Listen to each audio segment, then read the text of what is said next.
Good morning and a very warm welcome to everyone for joining this webinar on recent changes in TDS and TCS provisions brought by Finance Act 2021, which are going to be effective from 1st of July 2021. So government के लिए TDS और TCS ने काफ़ी important role play किया है to augment its revenues. But of late जो government का intention is not only to augment the revenues but also to capture the transactions and increase the tax base. As per the government data there were around 5.26 CR tax payers in financial year 12-13, which has risen to 8.45 CR in financial year 17-18, a rise of around 60%, while the number of tax filers has risen from 3.31 CR to 6.33 CR in financial year 17-18, a rise of around 100%. Still, there is a gap of around 2 CR persons who are not filing their tax returns. तो इसको problem को address करने के लिए this finance act 2021 has brought A provision. Effectively, there are two significant changes which has been introduced by Finance Act 2021. The first change is introduction of section 194Q, which seeks to ask the buyer of goods to deduct the tax at source on the purchase of goods. जैसा हम सभी पता है last year के budget में there was a section introduced called 206C1H which mandates the seller of goods to collect the TCS on the sale of goods. और इस budget में उस सेक्शन को विड्रॉ नहीं किया गया है. That section is still holding the ground and in new section has been inserted. So there is quite confusion कि whether on a transaction only TCS would apply or TDS would apply or both would apply. So इसका काफ़ी confusion है whether both the provisions would simultaneously apply on a transaction. That we are going to address in our discussion today. And the second important amendment is there by insertion of section 206AB and section 206CCA. और ये जो दोनों sections हैं they seeks to penalize non filers of tax returns. So a person जो अपनी return file नहीं करता है और उसकी जो TDS और TCS के क्रेडिट हैं दैट इज़ मोर देन 50,000, उस केस में हायर रेट ऑफ TDS और TCS would apply. But question उठता है कि how as a deductor I get to know whether a person is filed is return और not, because I am not privy to that data. तो उसके लिए CBT has introduced a notification on 21st of June 2021 that they are going to come up with a functionality on the income tax portal by which as a tax deductor or collector I can check based on the PAN whether a person fulfills that criteria of a specified person or not, but that is yet to be made operational. So हम आज के अपने presentation में वो discuss करेंगे all these issues, confusions, questions which are creeping in the mind of taxpayers based on practical case studies, and CA Saurabh Pawar would be taking this session. और आप सबसे ये रिक्वेस्ट है कि जो भी आपके क्वेश्चंस हैं that you can put in the chat box and we will take each one of those questions after the session. So be with us and be participative in the discussion so that we can gain more out of this session. So now over to Saurabh Pawar for starting this session. Thank you. So good morning everyone, and a special thanks to Dinesh sir for providing a brief introduction to our webinar. So these are all the topics that we shall be discussing today, and as you can see this includes section 194Q, section 206C clause 1H and interplay between them. Then we shall be discussing about section 206AB and 206CCA, and our approach will be very practical based, wherein we will be discussing about practical issues that a taxpayer or a professional may face in implementation of these provisions. So first of all, we move on to section 194Q, that is titled TDS on purchase of goods. So here are the brief outlines of the provisions of this section. So who shall be the deductor? Deductor means a person who is responsible for deducting tax and depositing to the credit of the central government. So under this section, deductor is the buyer of goods. Who shall be the deductee? That is, who shall be the person whose tax is to be deducted. Under this section, seller of goods is the deductee. Now, what shall be the timing of deduction? It is at the time of credit in the books of accounts or at the time of payment, whichever is earlier. And this timing of deduction is very important as it also determines the timing of payment to the credit of central government. What shall be the rate? It is 0.1% of the amount in excess of rupees 50 lakh in a financial year. So please note that this limit of rupees 50 lakh is for each financial year. And also note that in case the seller fails to furnish his pen to the buyer, the TDS rate shall be increased to 5%. Now, what are the exceptions? So exceptions means under what circumstances TDS under section 194Q shall not be deducted. So firstly, TDS under section 194Q shall not be deducted if TDS is already deductible under any other provision of the Act. And secondly, TCS is collectible under section 206C other than clause 1H. We shall discuss clause 1H henceforth. So these were the brief outlines of the provisions of the section, and now we will seek to analyze each and every point in detail. So we have already seen deductor is the buyer of goods. Now, what is the meaning of the buyer? That is to say, not every person who is buying the goods is liable to deduct TDS. So this section has provided a specific criteria for a person to qualify as a buyer. And that criteria is a person who is carrying on any business and whose total sales, gross receipts or turnover is greater than 10 crore in the immediately preceding financial year. So as we are in financial year 2021-22, for determining whether a person is a buyer under section 194Q, we have to check his turnover in financial year 2020-21. And if it exceeds rupees 10 crore, then he is within the definition of buyer. Now, a very pertinent question, what is the meaning of turnover? So turnover, as per this section, it is the aggregate amount for which sales are affected or services are rendered by an enterprise. It is very important to note that although this section is applicable on TDS on purchase of goods, only on goods and not on services, still for calculating the turnover limit of the buyer, sale of goods as well as services is to be considered. So this has to be differentiated. The limit for qualification of buyer turnover includes the sale of goods and services, and for deduction of tax, only purchase of goods is to be considered. Now, what is the meaning of the goods? It includes all tangible property, and it includes raw materials, finished goods, as well as capital goods.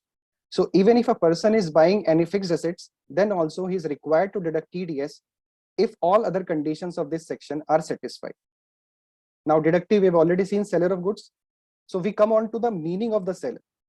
So seller, as per this section, means a person who is a resident in India and who is selling any goods to the buyer. So section 194Q ने non-residents को section 194Q के purview से बाहर कर दिया.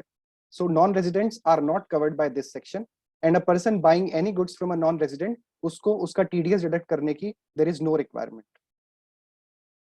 Timing of deduction we have already seen. So in this timing of deduction, what is the meaning of the term credit in books of accounts of the buyer?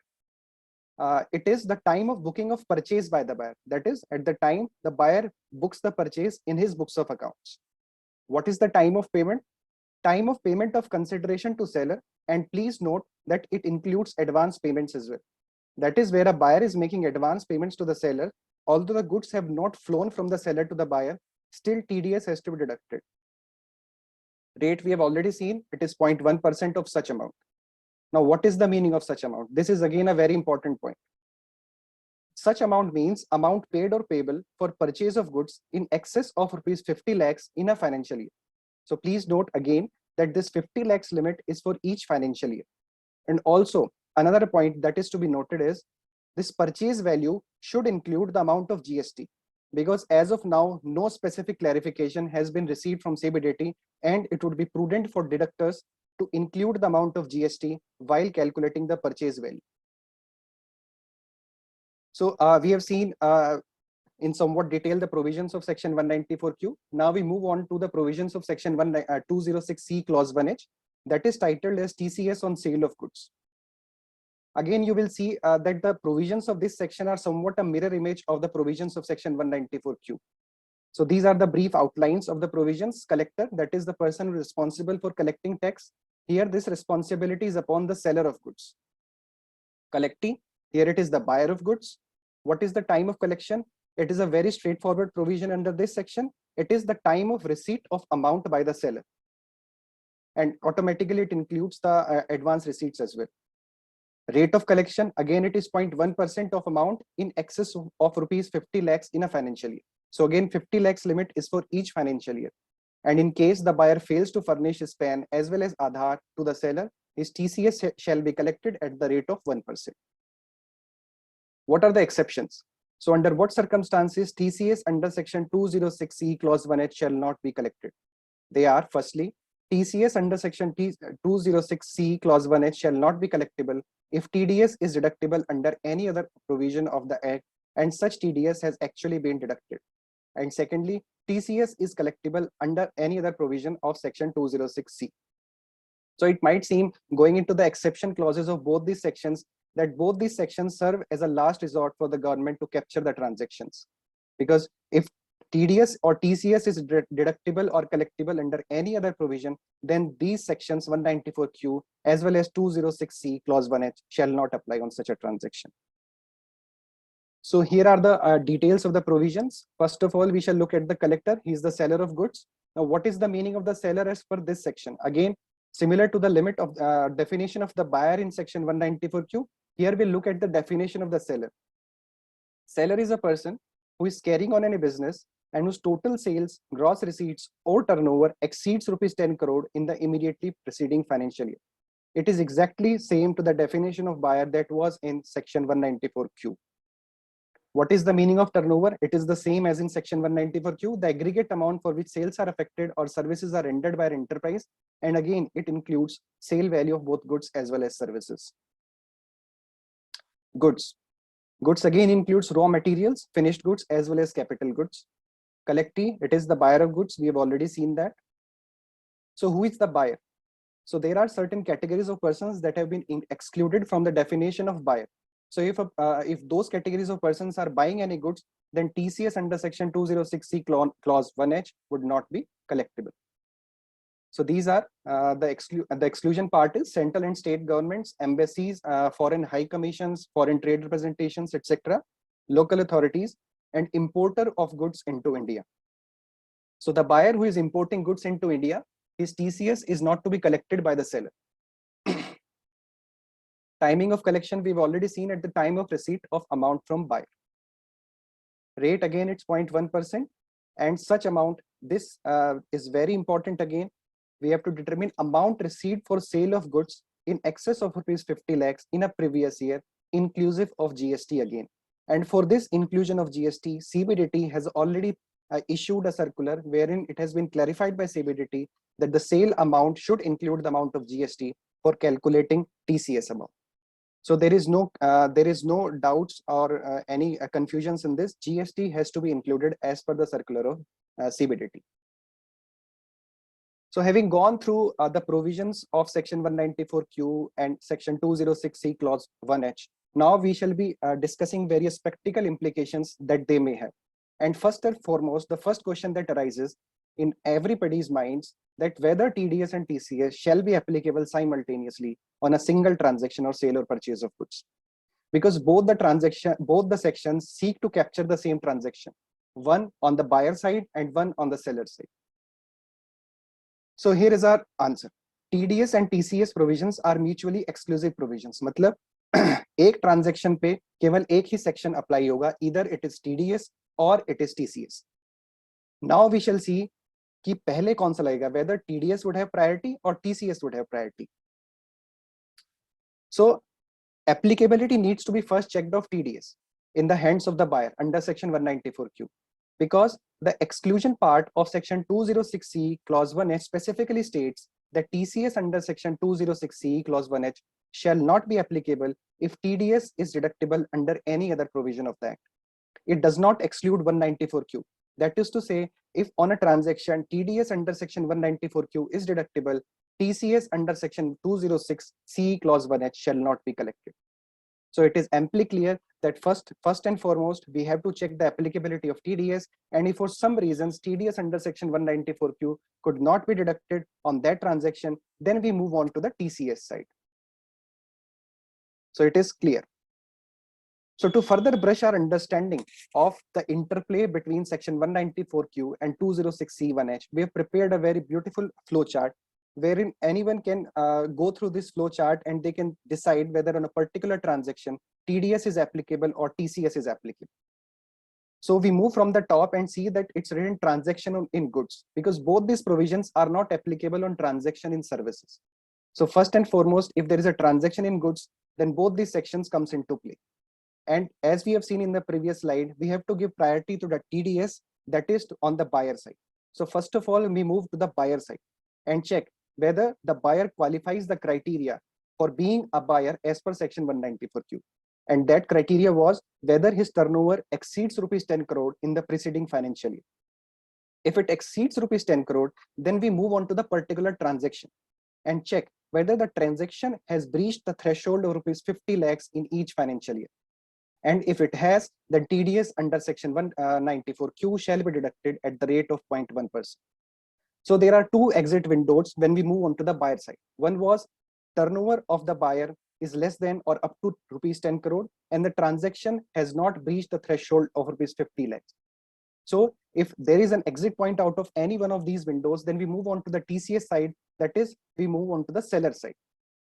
When we move on to the seller side, we again check whether the seller qualifies the condition to be defined as a seller under section 206C clause 1H. And if he qualifies the condition, that is, his turnover exceeds rupees 10 crore in the preceding financial year, then we move on to the particular transaction and check whether the receipts have exceeded the threshold of rupees 50 lakhs.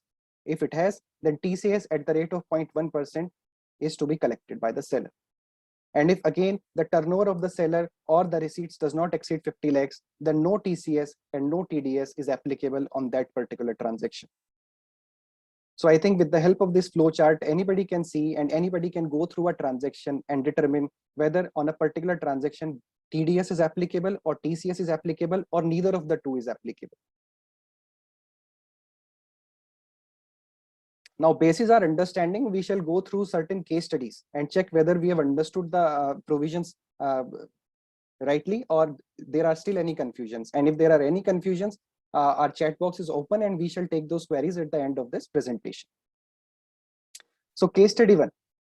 There is a person A who sold goods to B for rupees 25 lakhs and date was 2nd October 2021. So here A is the seller and B is the buyer. Total turnover of A was rupees 15 crore during financial year 2021. So why is this relevant? Because for checking whether a person qualifies to be a seller under section 206C clause 1H, we have to check his turnover in the preceding financial year. So his turnover is 15 crore. It is in excess of rupees 10 crore. That means he is a seller as per section 206C clause 1H. During the same time, B ने भी goods for rupees 7 crore sell किए हैं and services render किए हैं of 4 crore. That is, his turnover, that is including sale of goods as well as services in the preceding financial year, is 11 crore. Again, B also becomes a buyer within the meaning of section 194Q. So in financial year 21-22, B has already purchased goods of rupees 40 lakhs from it. That means to say the threshold of rupees 50 lakhs has not yet been breached. Total amount paid by B to A up to 1st October 2021 is rupees 35 lakhs. So the receipt threshold as per section 206C clause 1H has also been breached as of now. Further, B paid this amount to A on 1st November 2020. So this amount of rupees 25 lakhs shall be paid by B to A on 1st November 2020. So I hope everybody has understood the scenario in this case study, and basis this case study we shall take up certain questions, and I hope that you will all be answering in our chat box with either of the options A, B, C, D. So here is the first question: whether TDS and TCS shall be applicable simultaneously. And here are the two options. So I'll take a pause here of 5 seconds and request all you to leave your answers in the chat box.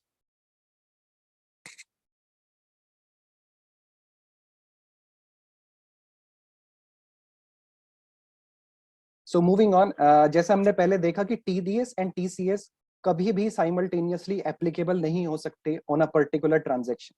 So the answer to the question is a big no.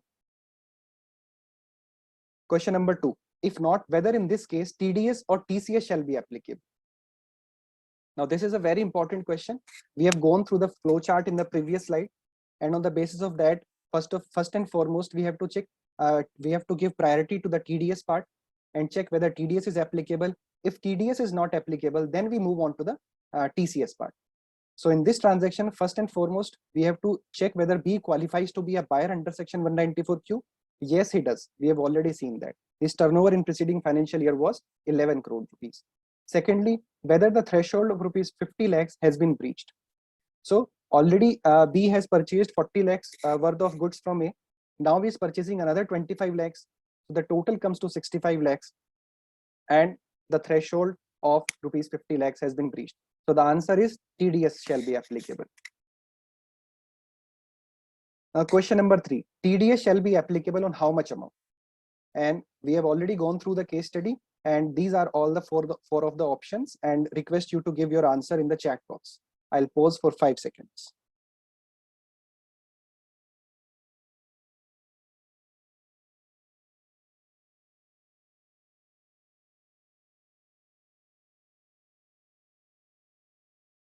So the answer to the question is 15 lakhs. And why 15 lakhs? Because total purchase was 40 lakhs plus 25 lakhs is equal to 65 lakhs. Up to 50 lakhs, there is exemption. 65 lakhs minus 50 lakhs is equal to 15 lakhs. So TDS has to be deducted on 15 lakhs amount. And now, regarding the timing of deduction of TDS, when shall we deduct TDS of it? So these are your options.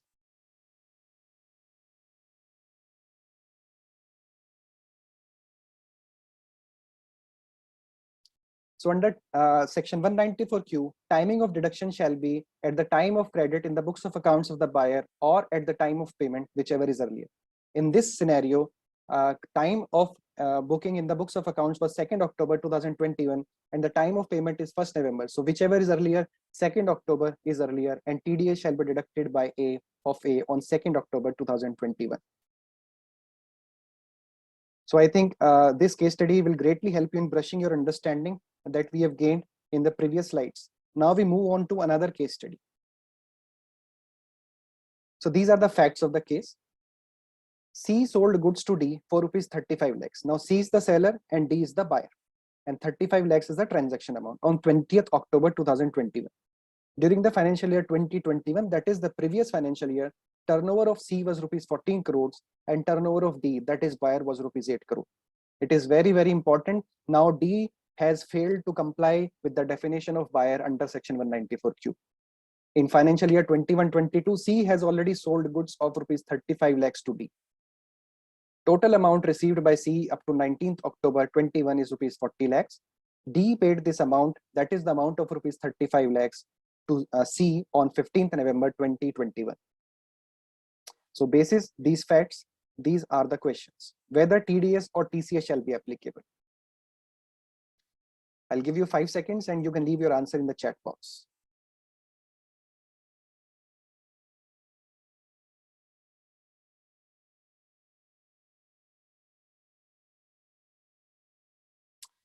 So as per these facts, on this transaction, TCS shall be applicable because the buyer, that is D, fails to satisfy the conditions of being a buyer under section 194Q, and therefore TDS under section 194Q cannot be deducted by him.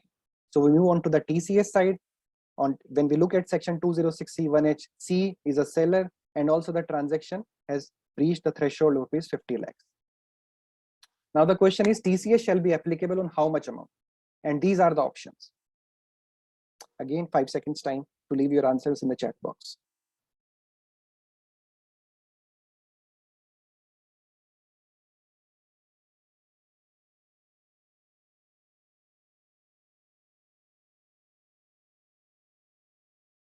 So the answer shall be 25 lakhs. And why 25 lakhs? Because first of all, TCS is applicable on receipt.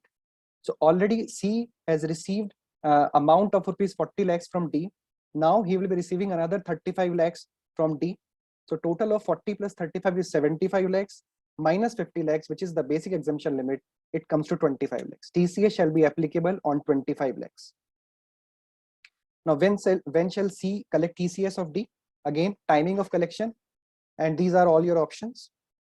And it's a very easy part for TCS under section 206C1H because it is applicable straight away at the time of receipt of amount, which is 15th November. because D paid this amount to C on 15th November 2021. So as far as applicability of TDS or TCS on a particular transaction is concerned, I think we have gained fair understanding. And if still you have any queries or doubts, we'll take those up at the end of the session, and you can leave your questions in our chat box. Now we'll be going through certain practical issues that may arise while implementing section 194Q or 206C1H, because it seems that one of the aspects we have already covered regarding their simultaneous applicability. Now we shall be covering other aspects of these sections also. So question number 1, whether GST is to be charged on the amount of billing including TCS amount. It's a very straightforward question. There is a bill. On that bill, TCS is also to be included. GST is also to be charged on the taxable amount. So whether TCS is to be included for calculating the amount of GST on a particular bill. These are the options. We'll wait for 5 seconds.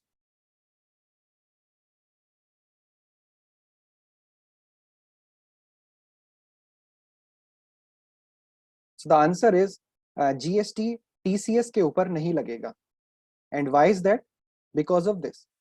CBIC has already clarified by way of circulars that TCS is only an interim levy, not having the character of tax.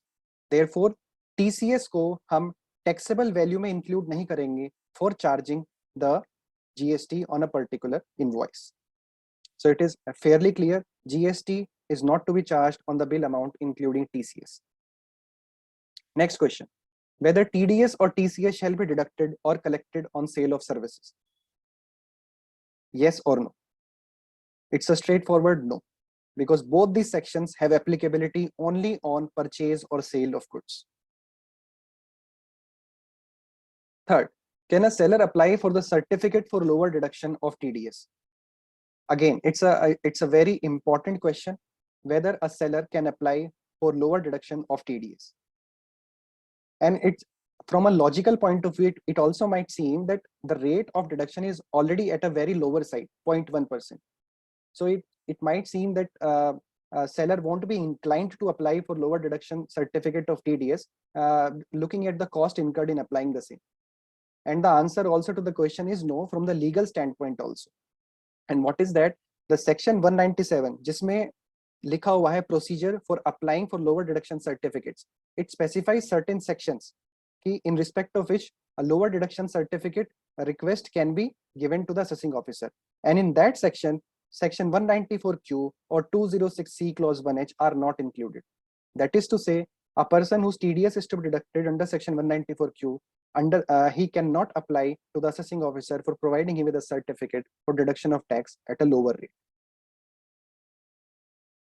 Next question, next issue, whether these sections are applicable on export or import of goods. Yes or no? So the answer is no. And why? We've already seen in the exceptions clause as well as in the definitions of the buyer and the seller that under section 206C 1H, the importer of goods has been excluded from the definition of the buyer. Again, under section 194Q, the seller has to be a resident in India.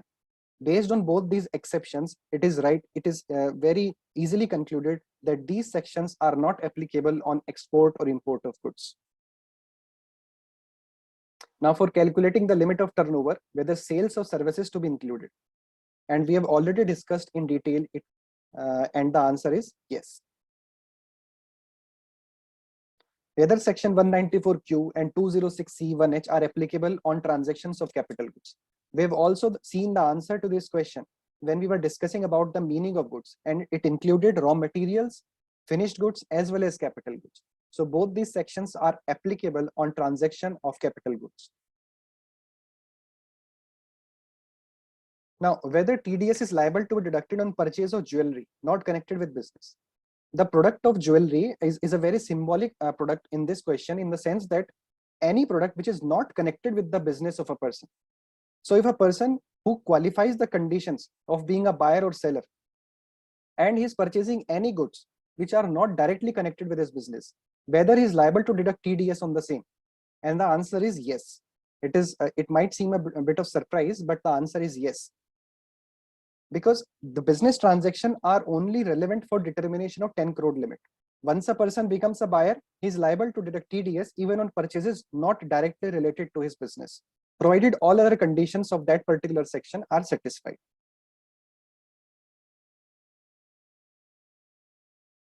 Now again, another question, these type of issues might also arise where a person might have, a single taxpayer might have different branches. So whether tax to be deducted on the purchase of goods by one branch from another. Options are in yes or no, and you can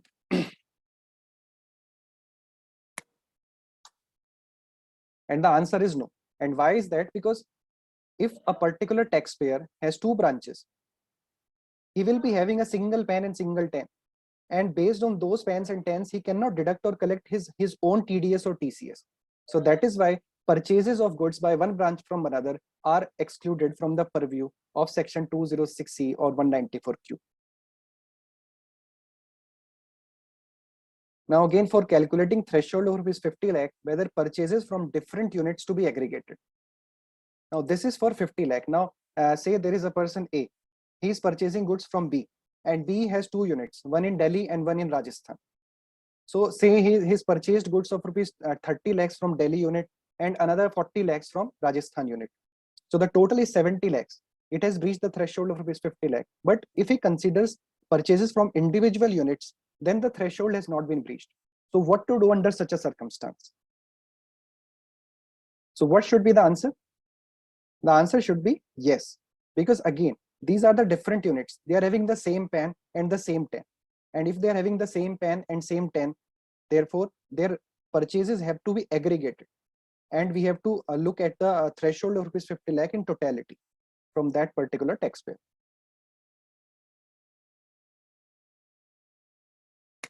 So these were issues, and these we will discuss some further issues in this that one may face in implementation of these sections. So first issue again, whether the consideration amount will be at FOB or CIF. It is a very pertinent issue. Anybody can face it in the normal business practice. And the answer it depends upon the contract. If the contract is on CIF, then the sales amount includes insurance and freight, and TDS or TCS would need to be collected or deducted on invoice value. That is on the amount including insurance and freight. If it is on FOB, then insurance and freight won't be charged on invoice, and TDS and TCS would be calculated excluding those two. Now, whether TCS is applicable for the amount collected against invoices raised before 1st July 2021. Now, why is it important? It is important because, say, for example, we are on 26 June 2021. Now, there is a person who is a seller and he receives certain amount in advance from the buyer. So, as per 206C1H, if it is applicable on that person, so what he will do, he will collect his TCS at the rate of 0.1%. Now, 1st July has come and now the goods are being sold by the buyer. Now, the buyer will say that post 1st July, TDS under section 194Q is also applicable. So buyer will say, I'm going to deduct your TDS on this. So under such circumstances, since TCS has already been collected by the seller, again TDS is not to be deducted under section 194Q. And also looking at section 194Q, there was a provision of timing of deduction, and that said at the time of credit in books of accounts of the buyer or at the time of payment. So the timing of payment has already preceded the time of credit in books of accounts. And at that time, since TDS was not applicable, TCS was collected. So looking at both these explanations, TDS won't be applicable under such a scenario. Now, whether since TCS to be collected on advance payments, what shall be the course of action in case advance has to be refunded as the sale is not affected? Again, there is a person A, उसने कोई good sell करने हैं and उसने advance ले लिया from the buyer. Now, when he received that advance, उसने TCS भी ले लिया उससे, and that TCS has been deposited to the credit of the central government. Now, due to any reason, the transaction did not occur. The transfer of goods did not occur. That is, there is no sale or purchase of goods. Now, what shall be the course of action under such a scenario? So under such a scenario, CBDT has clarified that the seller need not refund the amount of TCS to the buyer. Why? Because the buyer can always take credit of the TCS when he is going to file his ITR or during the payment of his next advance tax installment. So TCS is not an expense on his part. He can always take credit of the taxes collected on his part at the time of filing his ITR or at the time of payment of his advance tax installment. So it is very important, no TCS is to be refunded once it has been deposited to the central government account. Now, whether additional and out-of-pocket expenses forms part of the purchase of value of goods. And it is in line with earlier issues that we have discussed, that if it is charged on invoice, one should include this in the purchase value and deduct TDS. If it is not charged on the invoice, then it should not be included.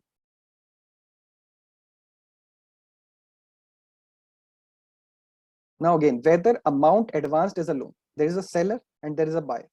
Now buyer has given a loan to the seller, and that loan is specifically not in consideration of any goods. So the relationship that they generally follow with each other is of a buyer and seller, but in this particular transaction, it is of a lender and a lendee. So what shall be the course of action? So as you can see, both these sections are applicable on transaction in goods. When a buyer is giving loan to the seller, there is no transaction in goods. A loan is given that is to be repaid. So no TDS would be applicable on this transaction. However, say at a future date, they agree to adjust that loan amount against the transfer in goods. So on the date they agree to adjust that amount, TDS has to be deducted by the buyer. So if the original loan is forwarded by the buyer to seller, no TDS. But if that loan has to be adjusted or they agree to adjust it on against the transfer of goods, then TDS shall be deducted on that transaction.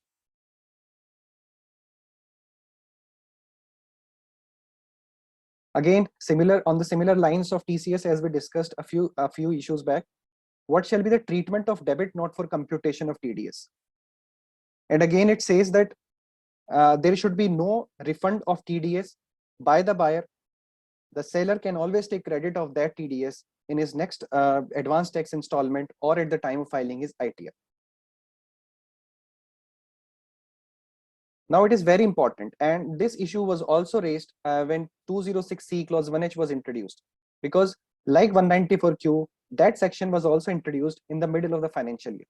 And the issue is, for the purpose of section 194Q, for calculating the amount of purchases of rupees 50 lakhs for financial year 21-22, whether purchases before 1st July 2021 shall be considered. So we have seen, जब हम provisions of section 194Q देख रहे थे, that rupees 50 lakh limit threshold has to be determined for each financial year. Now, since 194Q is applicable for from 1st July 2021, whether that 50 lakhs threshold is to be calculated from 1st July 2021 or from 1st April 2021. And the answer to the question is, since 50 lakh limit is to be determined for each financial year, therefore we have to consider purchases made from 1st April 2021 to 30th June 2021 for calculating the amount of rupees 50 lakhs. As I have already stated, similar issue was raised when 206C1H was introduced, and then also CBDT has clarified that for calculating the amount of rupees 50 lakh, the threshold of rupees 50 lakh, sales made or receipts amount received from 1st April 2020 to 30th September 2020 shall also be considered. So we have fairly understood this issue, and to gain further understanding on this, we'll take up a few illustrations. So first illustration, it is where up to 30th June, purchases have already been made which are less than 50 lakhs from a particular seller. So here, purchases up to 30th June, it is 35 lakhs. Invoices booked after 1st July, it is 25 lakhs. So now we have to check whether TDS under this section, under section 154Q is applicable on this transaction, and if it is applicable, on how much amount TDS shall be calculated. So first question, on what amount TDS shall be charged? So first of all, we should check whether TDS is applicable. So basis our understanding in the previous slide, the threshold of rupees 50 lakhs has been breached. And why it is breached? Because total purchases now is 35 lakhs that was up to 30th June and 25 lakhs afterwards. It comes to 60 lakh rupees. So 60 lakhs is exceeding 50 lakhs. So TDS shall be deducted. Now the question is on what amount TDS shall be charged. These are the 4 options. And it would be great if you can leave your answers. I'll wait for 5 seconds in the chat box.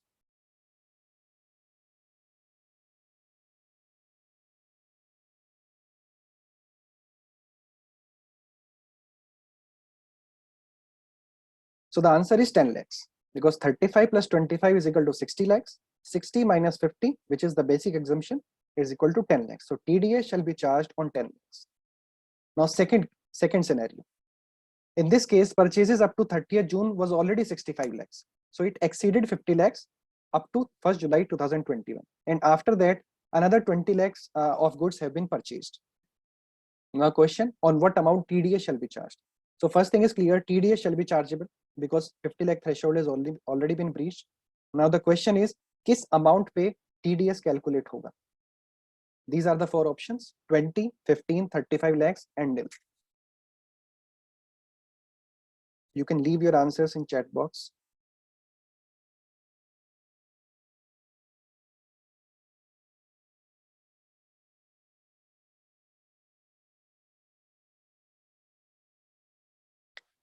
So the answer is 20 lakhs. And why 20 lakhs? Because although the threshold of rupees 50 lakhs has been breached up to 30th June, but we cannot deduct TDS on excess amount of 50 lakhs that has already been purchased up to 30th June. So 65 minus 50, excess 15 lakhs up to 30th June has to be ignored. And TDS has to be calculated only on the amount of purchases after 1st of July 2021.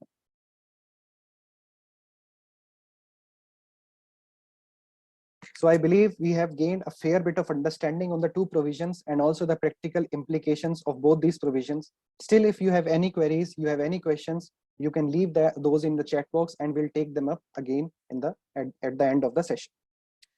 Now we move to another set of sections that have been introduced by Finance Act 2021. They are namely 206AB and 206CCA, and the title is Higher TDS and TCS Rates for Non-Filers of ITR. So as we know, there were already a couple of sections for TDS and TCS, 206AA and 206CC, that provided for higher rate of TDS and TCS in cases of non-furnishing of PAN by the deductee or the collector. Now, the government, for tightening the grip on non-filers of ITRs, have introduced section 206AB and CCA, and they will also be implemented from 1st of July 2021. So now we'll look at the conditions upon satisfaction of which 206AB and CCA would be applicable on a particular person, and his TCS or TCS would be deducted or collected at higher rates. And one of those conditions is payment is made to a person who has not filed his ITR for 2 years immediately prior to the previous year in which TDS is required to be deducted, and for which time limit for filing the ITR under section 139(1) has expired. And it is very, very important. So let's understand. Today we are in financial year 2021-22. What are the immediately preceding 2 financial years? They are financial year 2021 and 2019-20. So first part is 2 immediately preceding financial years.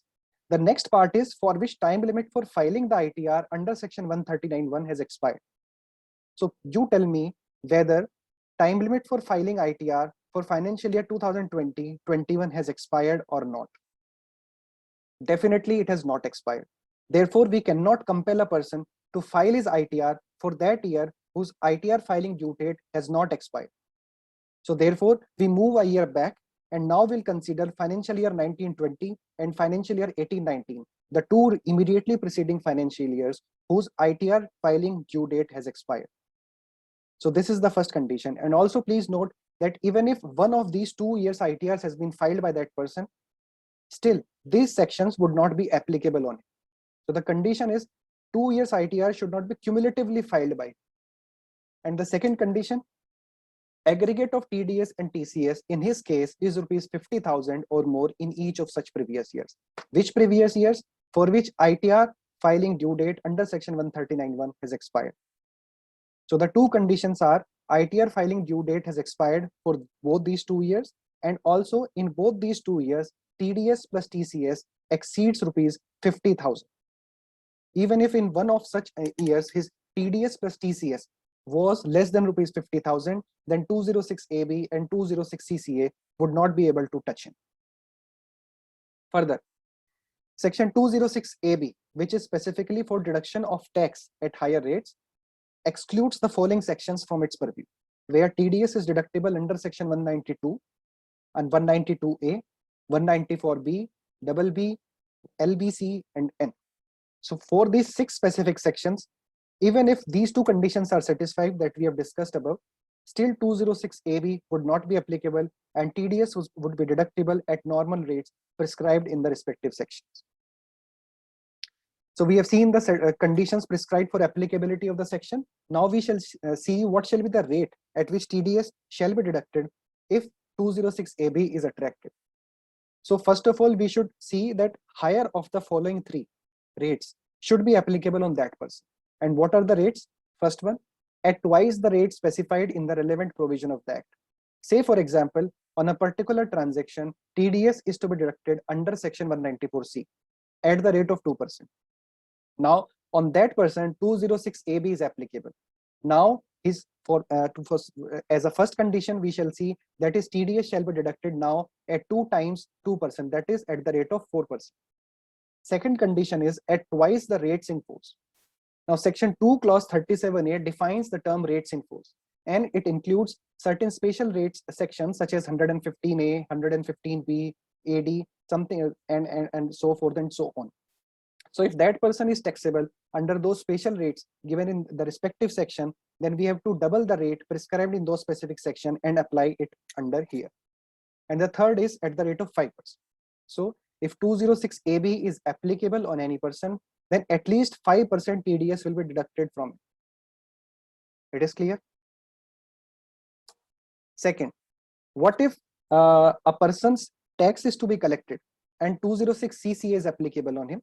Then higher of the following rate shall be applicable, again at twice the rate specified in the relevant provision of the Act or at the rate of 5%. So again, say for example, there is a person whose TCS is to be collected under Section 206C Clause 1H, we have discussed before. So the rate is 0.1% in that section, and 206CA, if applicable on that person for some reasons, then his rate would be 2 times of 0.1, that is 0.20%. However, you can see that higher of the 2 rates is to be taken, so at least 5% collection is to be made from such a person. So whether in TDS, whether in TCS, at least 5% TDS or TCS will be deducted or collected respectively from such a person if 206AB or 206 CCA is applicable. Now there may arise certain practical issues in implementation of 206AB and CCA, and we shall discuss those here. Firstly, for deduction or collection of tax as on 1st July, which of the 2 financial years ITRs should have been filed by the deductee or collectee for avoiding applicability? हमने इसको already discuss कर लिया है when we were discussing about the conditions for the applicability of the 2 sections. As on 1st July 2021, due date filing ITR of financial year 2021 has not yet expired. Therefore, he cannot be compelled to file his ITR to avoid the applicability of 206AB and CC. Therefore, the 2 relevant financial years would be financial year 2019-20 and 18-19. So these were the 2 options, and 2018-19 and 19-20 would be the right answer. Here is the justification. We have already discussed at length about it. Now, second one, what shall be the answer if the date of deduction or collection is 31st December 2020? And here are your options. I'll wait for 5 seconds and you can leave your answers in the chat box.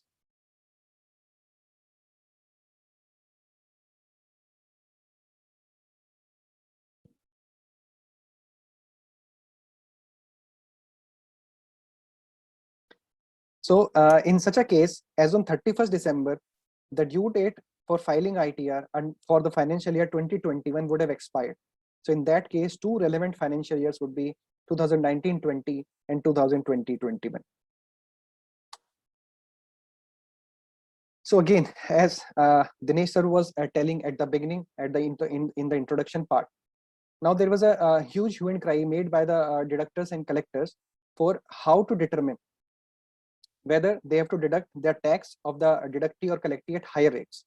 So first and foremost, there was a very manual type of work where declarations have to be signed by the deductee and collectee, and more often than not, an indemnity clause was put in there, wherein the deductee or collectee said that will indemnify in case anything in this declaration is found to be false. But now on 21st June, CBDT has issued a circular wherein they have asked the Director General of Income Tax Systems to put in place a functionality, namely compliance check for Section 206 AB and CCA, by which any person, any deductor or collector can put in a PAN of the deductee or collectee and check whether he is complying with the requirements of 206 AB and CCA. And if that person is not complying the requirements, then his TDS or TCS shall be collected at the higher rates as prescribed in those sections.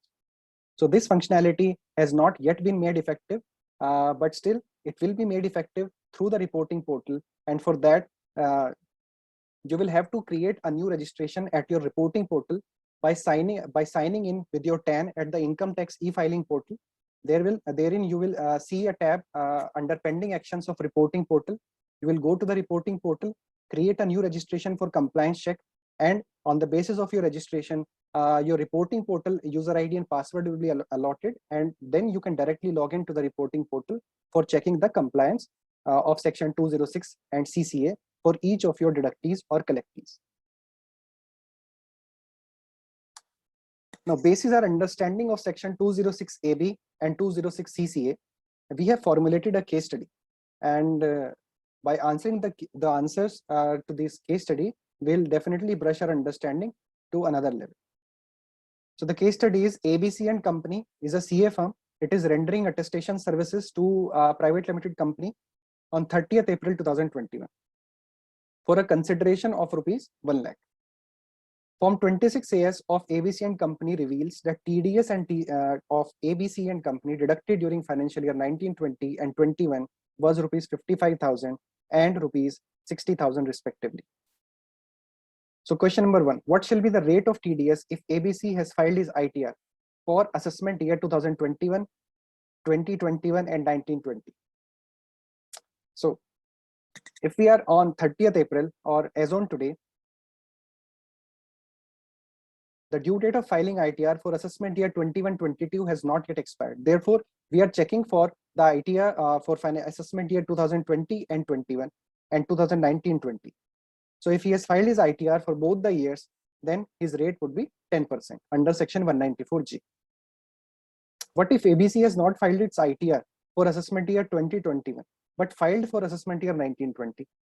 So as we have seen in the conditions that if ITRs of both the years has not been filed, then only Section 206 AB would be attracted. If ITR of any one of those years is filed, it would not be attracted on that person.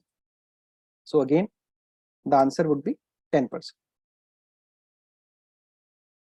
Now the third question, what if ABC has not filed its ITR for assessment year 2021, 2021 and 2019-20? If he has not filed his ITR, what shall be the repercussions? So here are the options, and would really like if you guys can leave your answers in the chat box.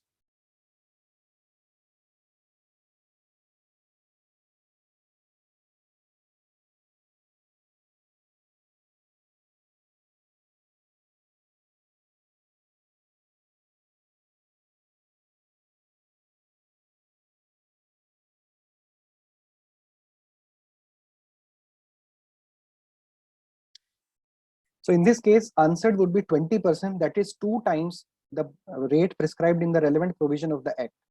And why is that? Because both the conditions of applicability of Section 206 AB have been satisfied in this case. That is, he has not filed his ITR for both the relevant financial years, and his TDS plus TCS in both the years was rupees 50,000 or more.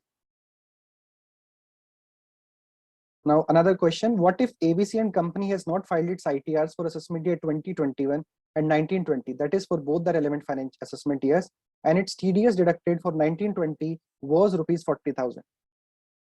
So these are your options, and you can leave your answers in the chat box.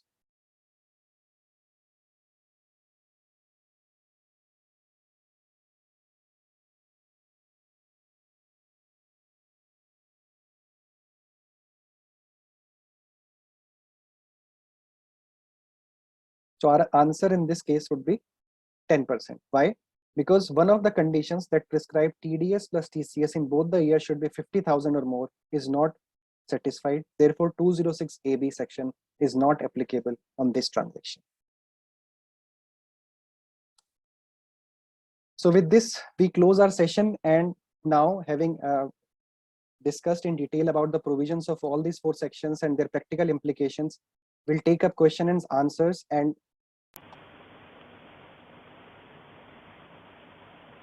thank you, Saurabh. There have been 3-4 questions raised in between actually. So we will just share them, what were those questions and their answers. And in the meanwhile, any further questions can please be shared on Q&A box. And there is one hand raised by Neeraj Jindal ji. So any specific thing, shall we allow him to talk? Neeraj ji, you can speak. You can unmute and speak. Neeraj Jindal ji.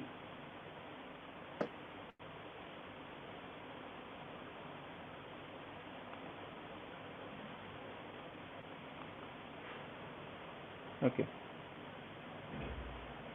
So the first question raised was that the date of invoice is 30th of June, and on the invoice TCS is mentioned, and the payment has been made in July and material was also received in July. So whether 194Q would be applicable? Saurabh, date of invoice is 30th June and materials is received, booking of invoice is done in July itself, but the supplier has charged and shown TCS on the invoice itself. So what shall be the applicability of 194Q? First of all, as per section 206C clause 1H, it does not prescribe for charging TCS on invoice. It says that the TCS shall be collected at the time of receipt. So right.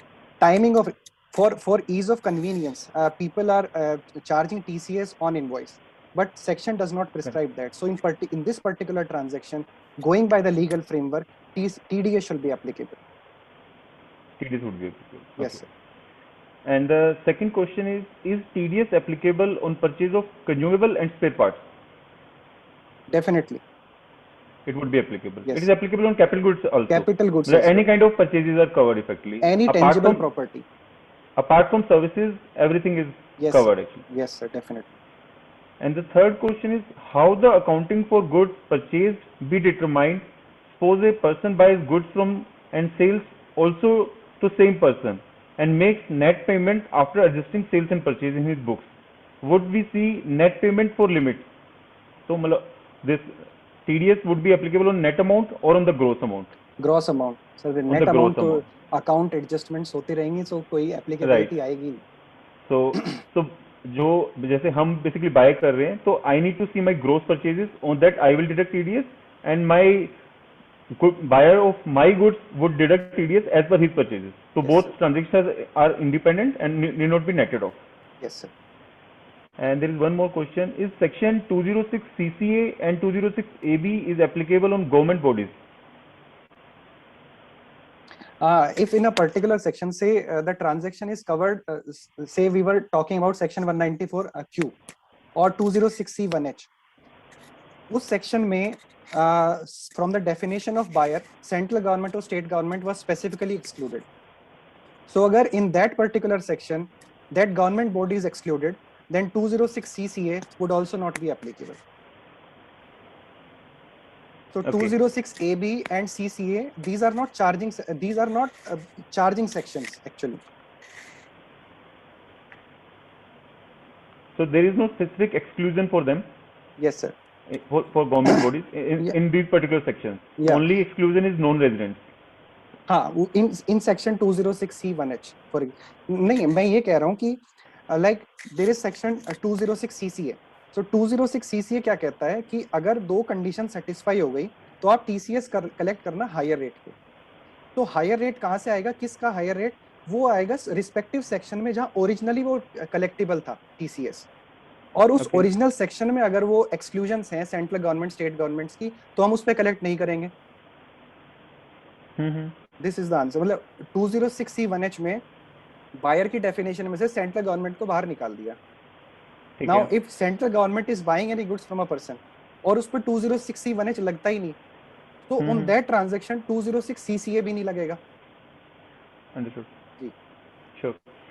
There is one more question. Deducting TDS while paying electricity expense is not practical, as whole amount of bill is to be paid while paying online. So basically the question is whether TDS to be deducted on electricity expenses. तो इसका clarification भी आया था regarding some transfer of certificates and bonds something on 30th September 2020 regarding TCS only. So basis that circular we can see क्या उसकी applicability हुई, क्या उसकी practical implications होंगे. But Okay. it is slightly difficult to implement that. Okay, right. So any further questions? Because we have covered whatever questions we have got. So any further questions we can take up? Raju Vyasar has raised his hand. I think if he मैं allow करता हूँ उनको.